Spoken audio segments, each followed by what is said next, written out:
vient l'eau du robinet? L'eau de Rougemont provient de plusieurs sources, dont 17 sont situées dans la région sous le Rublé.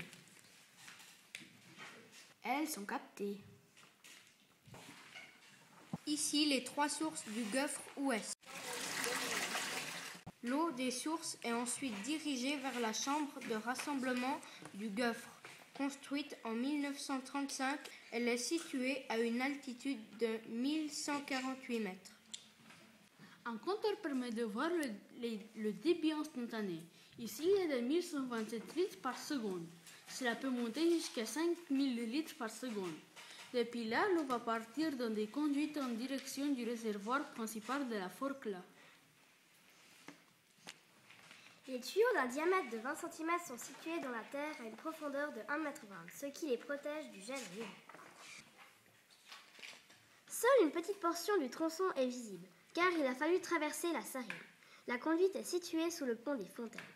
Pour que l'eau ne gèle pas, il est indispensable qu'elle circule toujours. Les tuyaux sont en fonte en plastique. Le réservoir de la Forclaz est situé de l'autre côté de la vallée aux adroits à 1102 mètres. L'eau y arrive sans pompe uniquement par la force de gravitation car le réservoir est situé 46 mètres en dessous de la chambre de rassemblement du Gouffre. Le réservoir est composé de 2 cuves de 13 mètres de diamètre qui contiennent chacune 500 mètres cubes d'eau. La première cuve sert de réserve incendie. On aperçoit la cheminée d'aération de la cuve incendie, coiffée d'un filet anti-insectes provisoire. La deuxième cuve sert à l'approvisionnement en eau potable pour Flandru, Le Cray et Rougemont. L'eau de Rougemont n'est pas traitée. On la boit telle qu'elle sort de la source. Son prix en 2010 était de 90 centimes les 1000 litres.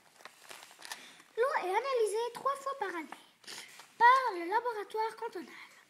Ces analyses sont très strictes.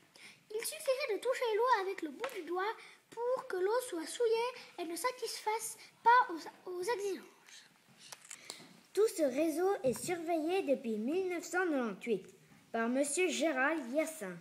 Il dispose d'un ordinateur aux fontaines sur lequel il peut voir tout ce qui se passe. Une alarme se met en route au moindre problème. Une fois par semaine, M. Hyacin enfile ses bottes pour nettoyer et contrôler le bassin du Gouffre. Il les vide entièrement et après avoir fermé le réseau privé, il laisse couler l'eau dans la conduite pendant une journée. En cas de pollution, M. Hyacin sort immédiatement la source polluée du réseau. Si besoin, il nettoie les tuyaux en laissant couler l'eau toute une journée.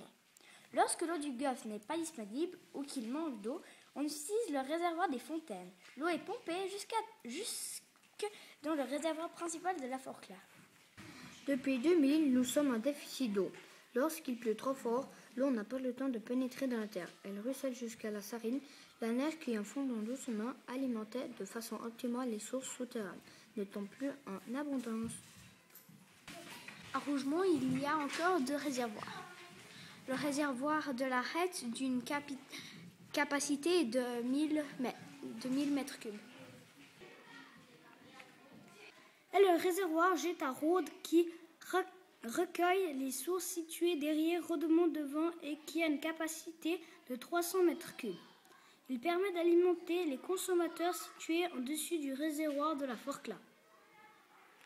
S'il manque de l'eau dans l'un des réservoirs, il y a 3 niveaux de pompage. Des fontaines, on peut alimenter le réservoir de la Forclaz, qui peut alimenter le réservoir de la Rette, qui lui-même peut alimenter le réservoir Gétaraude. L'eau arrive par gravitation jusque chez le consommateur. Pour que la conduite soit toujours pleine et que l'eau n'arrive pas blanche chez le consommateur, il y a une chambre de régulation située à côté des cibles. L'eau est blanche lorsqu'elle est trop chargée en oxygène. Merci à M. Gérald Hyacin pour ces passionnantes informations et rendez-vous bientôt pour voir la suite du chemin de l'eau.